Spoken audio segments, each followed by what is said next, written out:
Hi friends नमस्कार जय जगन्नाथ आपन जदि मो भिडियोटी भल लगे लाइक शेयर सब्सक्राइब करदे से कौन है ना से सरीगला ता भितर भी आम जो देह खराब है से समस्ते खाली कहले तुम गाड़ी बाहर बोले चलानी गाड़ी बाहर बोले एमती हो मुझे चल ना को गोटे देखा कहीं समस्त गाड़ी सकाशु काले हो गाड़ी काली गाड़ी तो शो न आम से नहीं गोटे नाहक बो बोली नाहक बो सी कहले तुम तो गाड़ी किसी नुह तांकर हूँ शनि महादशा पड़ी माने सी तुम घांटब आउ ता राशि माने स्वामी राशि गोटे स्त्री राशि कौन थाए सेटा तार राशि तो देहरे तार अधा रोग जीव मुझे से किसी मुंडे मुझे कौन कहते मो देहरे अधा रोग केमती जीव सेठू जितेबाला ऑपरेशन सरला मुझे बेड्रे चिंता कली मु कहली माने मु गोटे किडनी देला गुण से भल से गले बोधे तो देहरे अधा रोग तार जीव सेठू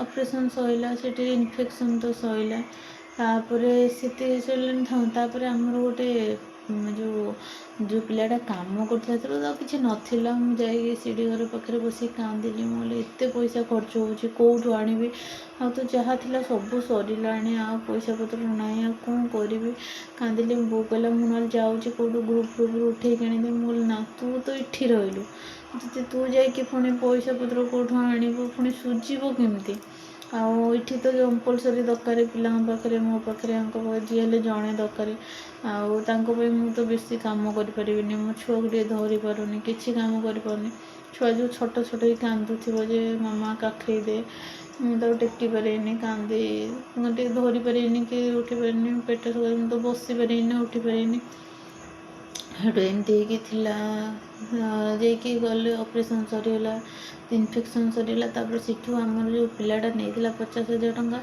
सी 4 लाख जो ऑपरेशन 10 दिन भितर जो 14 दिन भितर जो 6,05,000 खर्च होता से आमको 4 लाख टका रिटर्न करे सी 50,000 ना आमको 3,50,000 टका रिटर्न करे से पैसा आम गाड़ी तो एत पैसा जाऊँगी भड़ा गोटे घाटी कार शिखी मुझे गोटे गाड़ी ही किणीदे कहीं इटी तो जहाँ आमको किसी कहना पड़ो कहीं मासक जो मेडिसिन 10-20 हज़ार जाऊँगी खाଇବା पीवा बाहर खाଇବା बहुत खाଇବା रेस्ट्रिक्शन अच्छी कहीं बाहर पानी पीबे बाहर खाଇବା खाइबे घरे हूँ जो मसला मसली किसी पड़ोनी पैकेट मसला आउ से भी माने बेड़ा खराब बोले सब हो मो माँ पड़ी ता हाथ भांगिकी माने दिखंड हो गला तार ऑपरेशन है से समस्त माने गोटे पर गोटे आसी विपद पड़े जमी पड़ला तापर आक्वागार्ड भी खराब हो गला कल लगी भाई आक्वागार्ड पानी छड़ा से कौ पानी पीबे मुझे से आक्वागार्ड जो नंबरटा था फोन कली माने गोटे मनीष से टाइम एत साहाଯ୍य कर मो कथा शुणीदे जमी किडनी देती माने एमती पेसेंट सी कौन कले से सांगे सांगे पठेले मैंने जहाँ तो गोटे दिन नब सांगे सांगे पठेले से मटरटा हूँ माने मुझे 1,500 टंका से आहरी ना मुझे 1,000 टका ना कौन से हाथ रू आहरी 1,500 टका पकईकि भल मटरटा जोटा भल कंपनीर सी निजे हाथ रू पे कले से पिला भी गला कहले ये मेसीनटा दाम हो 2,500 ना 2,600 टका मुझे 1,000 टका से हाथ रू 1,600 टका पे कले मैडम मुझे देवी आपण मुझे लाइन थी मुझे जानी से मैंने ब्लड फ्लड टाण से जानी गले मुझे जानी लाइफ रे केते कष्ट माने बिना भगवान सस माने माने एमती कष्ट जे माने किडनी गोटे मिले बहुत मानिया पड़ो तुमको तुम्हें देकी माने एत बड़ काम कर केते कष्ट से लाइफ मुझे देखी जानी से निजे पे कले हेटू जाकि सब ऑपरेशन सरीगला पे से पैसा गोटे गाड़ी गले ये सेकेंड हैंड गाड़ी आइले सेकेंड हैंड गाड़ी केते पड़ा 2,20,000 ना कौन पड़ा आइले कहीं आमको भी पुणी जोड़ा आम जीवार जोड़ी गले जा कौन करूँ ना से तो कोरोना वर्ष मैंने ऑपरेशन सरियार 2018 तो टे 2019 टे कोरोना ना 2020 ना कौन पूरा जोर कोरोना आसला पूरा रही गोटे वर्ष गाँव कहीं वर्षे पर्यंत सी बाहर को पारे बाहर खाଇବା खाइबे 3-4 मास तो बेसी रेस्ट्रिक्शन वर्षे पर्यंत तुम जहाँ भी गोटे जगह रहा पड़ो कौन कर वर्षे गाड़ीटा आनिले जाकि मैंने गाड़ी केते भड़ा देव भड़ा दे गलु से 4 लाख टका 2 लाख टका गाड़ी आइलु आउ जहाँ जमी पैसा था जो गाड़ी फाड़ी आनी सी मागिले किसी देलु से मागिले जमी ତାପରେ ଆମର ବି ପଇସା ବହୁତ ଲୋକ ଖାଇଦିଅନ୍ତି ଲକ୍ଷ ଲକ୍ଷ ଟଙ୍କା, କିନ୍ତୁ ଆମ ପାଖରେ ଯେଉଁମାନେ ଥିଲା ନା ସେମାନେ ମାଗିକି ନେବା ଯାଏଁ ବାଟ ପାଇଲେନି। ଆମେ ବି ଦେଇଦେଲୁ କ'ଣ ଦରକାର କାହା ପଇସା, ସେ ଟାଇମ୍ରେ ବୁଝିଲେନି ଯେ ମାନେ ପଇସାଟା ତ ମାନେ ଅସୁବିଧାରେ ଅଛନ୍ତି, ତାଙ୍କୁ ଟିକେ ଭଲ ହେବାକୁ ଦିଅ, ସେଇଠୁ ତାଙ୍କ ଦେଲୁ, ସେଇ ପଇସା ଦେଲୁ। ତାପରେ ସେଇଠୁ ଆମକୁ ନା ଏଠି ବସିଲେ କିଛି ମାନେ ପୁଣି ଯୋଡ଼ା ଚାଲ ଯିବା। ଯେତେବେଳେ ସେ ମଉସା ଫୋନ୍ କଲେ ଆଉ ଦୋକାନ କଥା ବୁଝିବା ପାଇଁ, ମୁଁ କହିଲି ଦେଖ ଆମେ ଏଠି ରହିଲେ ଆମେ ପଇସାଟା ପାଇବା ନା ମେଡ଼ିସିନ ଖାଇବା, ଚାଲ ଆମେ ଯୋଡ଼ା ପଳେଇବା। ସେଇଠୁ ଆମର ତ ଗାଡ଼ି ଥିଲା ସେତେବେଳେ, କରୁନାହାନ୍ତି ଗାଡ଼ିରେ ଡାଇରେକ୍ଟ ଯୋଡ଼ା ପଳେଇଲୁ। ଯୋଡ଼ା ପଳେଇଲୁ, ସେଠି ଦୋକାନ ଆମର ଗୋଟେ ଗାଡ଼ି ଥିଲା, ମେନ୍ ତ ଆମକୁ ଯିବାରେ ହିଁ ଥିଲା, କାହିଁକିନା ଆମ ଗାଡ଼ି ଯେହେତୁ ସେଠି ଅଛି, ସେଠି ତ ଗଲେ ତାପରେ ସିଏ ଗୋଟେ ଲୋକ କେତେ ବୁଝିବ, ବର୍ଷେ କାଳ ମନ ଯାଇ ବୁଝିଲାଣି, ତାର ବି ଅଲଗା ସଂସ୍ଥା ଅଛି ନା, ସିଏ ସେଇଠୁ କହିଲା ଯେ ତୁ ଗାଡ଼ି ତୁ ବୁଝ ଏଥରିକ, ଆଉ ଏଠି ରହିଲେ ତ ଗାଡ଼ି ବୁଝି ହେବନି, ସେଠିକି ଯିବେ। ସେଇଠୁ ସେଠିକି ଗଲୁ, ତାଙ୍କ ଦୋକାନ ସେଇଠୁ ସେ ଦେଲେ ହିସାବ, ଦୋକାନରେ ସେଇଠୁ ରହିଲେ, ସେଠି ରହିଲେ। ସେଇଠୁ ମୁଁ କହିଲି ଦୋକାନରେ କେତେ ଖଟିବେ, ମୁଁ କ'ଣ କଲି, ମୁଁ ଯେଉଁ ସୁନା ଜିନିଷ ତକ ରଖିଥିଲି ସେଇଠି ସମସ୍ତଙ୍କୁ ଘେଣ୍ଟୁଥିଲା। ମୁଁ କହିଲି ଲୋକଟା ତ ବାହାରେ ଖଟି ପାରିବନି, କିଛି କାମ କରିପାରିବନି, ତେଣୁ ତାଙ୍କୁ ତ ଗୋଟେ ସଂସ୍ଥା ଦରକାର ଯେଉଁଥିରେ ସେ ଫୋନ୍ରେ ଲାଇନ୍ ଅପ୍ କରିପାରୁଥିବେ।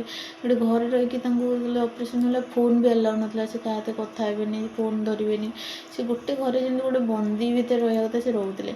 ସେଇଠୁ ସେ ଯେତେବେଳେ ଫୋନ୍ ଧଇଲେ ଆସ୍ତେ ଆସ୍ତେ, ସେଇଠୁ ମନ ଯାଇଗଲା ତୁ ତ ଗାଡ଼ି ଟିକେ ବୁଝାବୁଝି କର, ମୋତେ ଆଉ ଟାଇମ୍ ନାହିଁ, ମୁଁ ମୋ କାମ ଦେଖିବି ନା ତାଙ୍କ ଦେଖିବି, ତୋର କେତେ ଆଉ ଦେଖିବି। ତଥାପି ବର୍ଷେ ସମ୍ଭାଳିଲା, ମୁଁ କେଉଁ ଲୋକ ଆଜିକାଲି ଏତିକି ସାହାଯ୍ୟ କରୁଛି। ସେଇଠୁ ଯେତେବେଳେ ଭିତରେ ସେଇଠୁ ଗାଡ଼ି ମୁଁ ସବୁ ତ ସିନା ମାନେ ମୋ ଡେଲି ୟୁଜ୍ ଜିନିଷ ବି ସବୁ ଦେଇଦେଲି, ପୋଛିକି ବିକିଦେଲୁ, 5 ଲକ୍ଷ ଟଙ୍କା କ'ଣ ହେଲା। ସେଇଠୁ 2ଟା ଗାଡ଼ି 2ଟା ଟ୍ରକ୍ ଏକାଥରେ ବାହାର କଲେ। ସେଇଠୁ ସେକେଣ୍ଡ ହ୍ୟାଣ୍ଡ ଗାଡ଼ି ସେଇଟା ଛୋଟ ହୋଇଗଲା ଯିବାକୁ, ଆମକୁ ଯୋଡ଼ା ସେଠି ଅସୁବିଧା ହେଲା ବୋଲି ସେଇଟାକୁ ବି ଦେଇକି କିସ୍ତିରେ ପୁଣି ଗୋଟେ କାର୍ଟେ ନେଇ ଆସିଲେ। ସେଇଠୁ 2ଟା ଗାଡ଼ି ଯାଇ ଚାଲୁଥିଲା ମାନେ ହେଲା ଗାଡ଼ି, ସେତେବେଳକୁ ବି ମାର୍କେଟ ଆମେ ବାହାର କରିବାକୁ ଗାଡ଼ି ମାର୍କେଟ ବି ଡାଉନ୍ ହେଇଗଲା। ମାନେ କେତେ କଷ୍ଟ ଲାଇଫ୍ରେ ମଣିଷ ପାଆନ୍ତି। ସେଇଠୁ ଗାଡ଼ି ମାର୍କେଟରେ ହେଇକି ସେ ଫୋନ୍ରେ ଲାଇନ୍ ଅପ୍ କରି ଚଲାଉଥିଲେ ଯୋଡ଼ାରେ। ସେଠି ବର୍ଷେ 1.5 ବର୍ଷ ଆମେ ରହିଲୁ, ସେଠି ମୋ ଦେହ ଭଲ ରହିଲୁ ତ। ତାପରେ କରୋନା ହେଇଗଲା।